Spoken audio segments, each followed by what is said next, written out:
I wanted to talk today about something that's really serious, that's been going on for a while, but it's getting worse and it's deeper than I think a lot of people are realizing.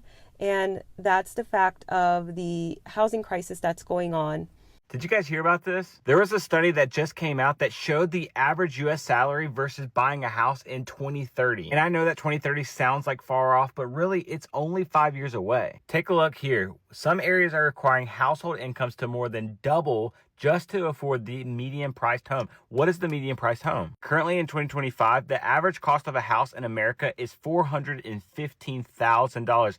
And that's already a lot. But in just 5 years from now, it's going to be at $615,000. That's a $200,000 increase in 5 years. You may be asking yourself, what states will actually be impacted by this? Well, here's a map right here showing states where homeownership will pretty much be unaffordable at that point. California, Montana, most of the Northwest, and then of course the Northeast. As a mortgage lender, I tell people all the time when they ask me, is right now a great time to buy? And I'm like, yes. A lot of people are like, oh, you're just trying to make a buck. This is what you do for a living. And I get it. Yes, 1000%. But I'm really looking at this when I say that. I'm telling you right now, buying a house in 5 years from now will not be an automatic thing for everyone. It's already not.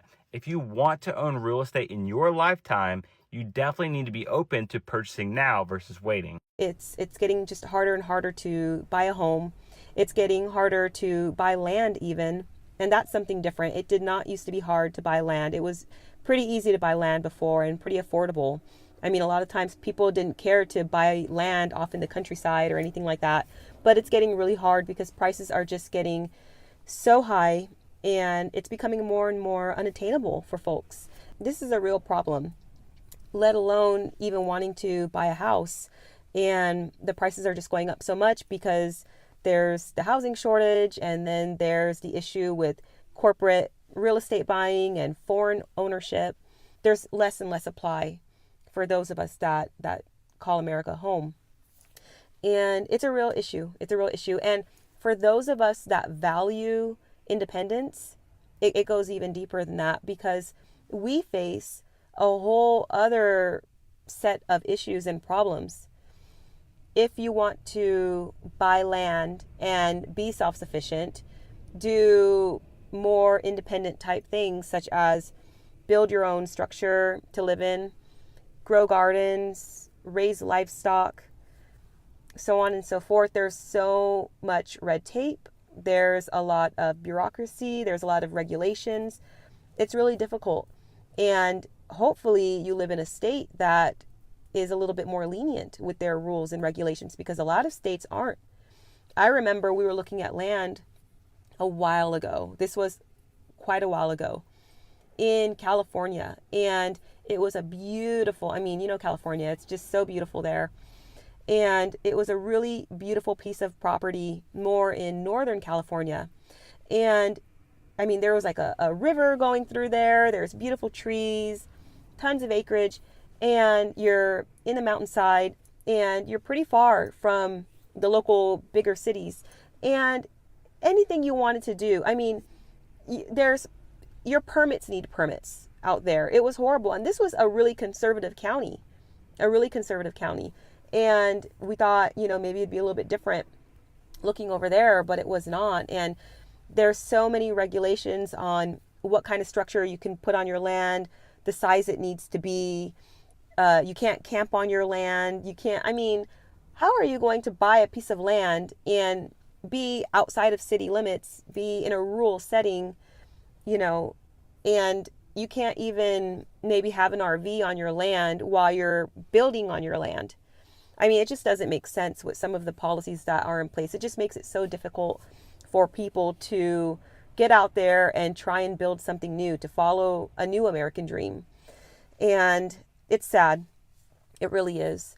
And then with inflation going up and up, our dollars are becoming worth less. And it just doesn't help the situation at all. So I think, with this, a lot of people are still seeking to move out into the land, and there is hope because you can find, and you may not be where you want to be, and you have to watch it with land because there's a lot of things that can go wrong with buying land. There's a lot of things you need to look at while buying land. And some of the most important things are going to be zoning and regulations of that particular parcel. And then ideally, you don't want any easements and little to no covenant restrictions on there. I mean, we've looked at land before that will dictate, you can only have one structure to live in per 5 acres. How many structures can you really fit on 5 acres? I mean, you can't, it's just ridiculous. And, you'll have areas where it seems pretty rural and maybe it's a state with really good laws, but you can only have 1 cow per 2 acres or things like that. I mean, and I know certain rules and policies are in place because of a lot of different reasons, health and safety and, just different things like that. But I mean, if you can't even have chickens, if you need to make sure that your dwelling is over 800 square feet, if you need to make sure all these things, otherwise you can't build on there, there's the threat that somebody's going to come and force you off your land or force you to take the structures down or to eliminate the gardens or livestock. I mean, there's places that you can't even garden without having a permit. It's ridiculous. I mean, it's just crazy. So I think it's really important for those of us that are looking to purchase land and be more self-sufficient to really do our homework, look into places that the rules are more lenient. I mean, we've looked at counties, and this is crazy. It's mind-blowing. We have found counties here in the US, and this was new to me. We found counties that they don't even have a planning and zoning department. You just do whatever you want. I mean, it's amazing, and it's great because not that you're looking to do anything to break, the normal law and do anything illegal. But if you want to put an RV on your land or two for yourself and your family and live in the RV for, the time being that it takes to build something else, or maybe you just want to live in your RV, you should be able to do that. And it's not helping that you can't afford most places to live in anyways, that people are being forced into these situations. And then when they're also caught with red tape and facing all these restrictions and walls, it's horrible. It's like, where's the freedom in that? You're already paying property taxes to live there. And if you don't pay the property taxes, then you can get the land taken away from you. And while you're paying, you've already paid for the land or you're making payments for it and you're doing property taxes, you're paying that. And then they're telling you what you can't do on the land. I mean, stay away from that if you can. So I hope that wherever you are, you're happy, with your living situation. And if you're wanting to buy a home, good luck in finding that. I think a really good thing to do is to buy something that is a little bit more out of a city if you're really focused on affordability, because in the city it's going to be more expensive. And look at fixer-uppers, houses that are not brand new. They don't have to be super old, but something that needs some work. Usually you can get it at a deal. And just do the best that you can, And then there's a lot of multi-generational living that's going on right now too, because again, affordability. There's a lot of people that are living together, not because they necessarily want to, even though I think it's a beautiful thing when families can live together and get along. But it's another thing when you're forced, because that's the only way you can afford to live right now. It's really sad. So hopefully there's going to be change in this country. Hopefully there's going to be a turnaround soon. We all have to have hope. You have to be able to have hope in some things. So I'm hoping for that.